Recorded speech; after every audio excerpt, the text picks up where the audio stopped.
कहते हैं एक नॉलेज का एक अनोखा रूप सामने उभर के आता है, तो वो रूप आया है आईआईटी वाले बाबा के रूप में, जिन्होंने कल की अवतार के रूप में अपने आप को लोगों तक पहुंचाने के लिए प्रयास किया है।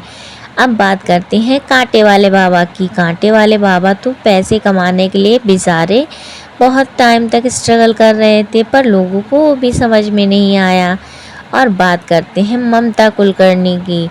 क्या इन्होंने पैसे दे के जो पद हासिल करना चाहा है वो सही किया है? मुझे तो नहीं लगता।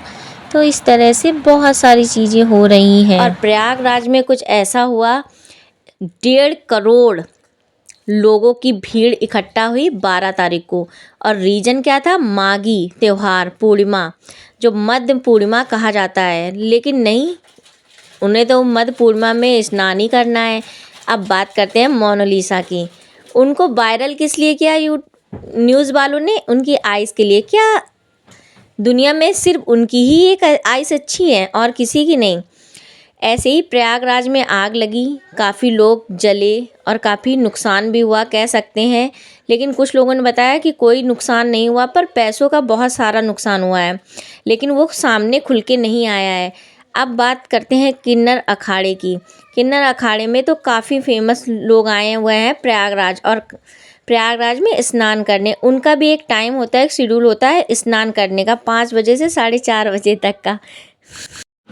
तो प्रयागराज में महाकुंभ के टाइम तो बहुत ही पवित्र और अनोखा संगम हुआ है, और इस तरह से लोग बहुत ज़्यादा इन तीनों गंगाओं में स्नान कर रहे हैं। भोले बाबा की भव्य झांकियाँ भी देखने को मिल रही हैं प्रयागराज में, और अनेकों रूपों के भोले शंकर, महाकाल और राम लक्ष्मण, इस तरह से बहुत सारे रूप देखने को मिल रहे हैं।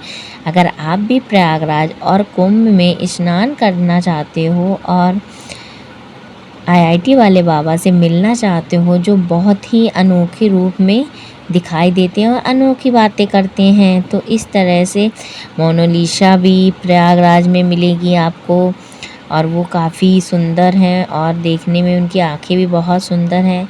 तो इस तरह से लोग, काफ़ी तरह के लोग फेमस हो रहे हैं प्रयागराज में महाकुंभ में। पर कुछ दुखदायक भी देखने को मिला। जब भगदड़ मची तो काफ़ी लोग भी घायल हुए, काफ़ी लोग भी मर गए, तो उनको चोटें भी लगी। तो इस तरह से कुछ दुखदाई चीज़ें भी देखने को मिली।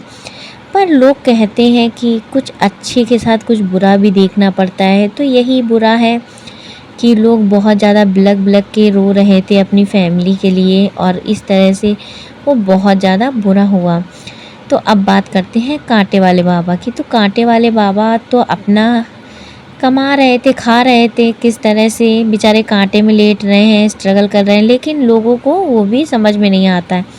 अब बात करते हैं उबलते हुए पानी में बैठे हुए बाबा, जो बहुत ज़्यादा पानी गर्म है फिर भी उस पानी में बैठे तप कर रहे हैं। तो इस तरह से बहुत अनोखे अनोखे रूप आपको देखने को मिलेंगे प्रयागराज में। इसलिए आप भी आना मत भूलिएगा महाकुंभ, और स्नान करिए और महाकुंभ ज़रूर आइए। तो महाकुंभ अनोखा कुंभ है।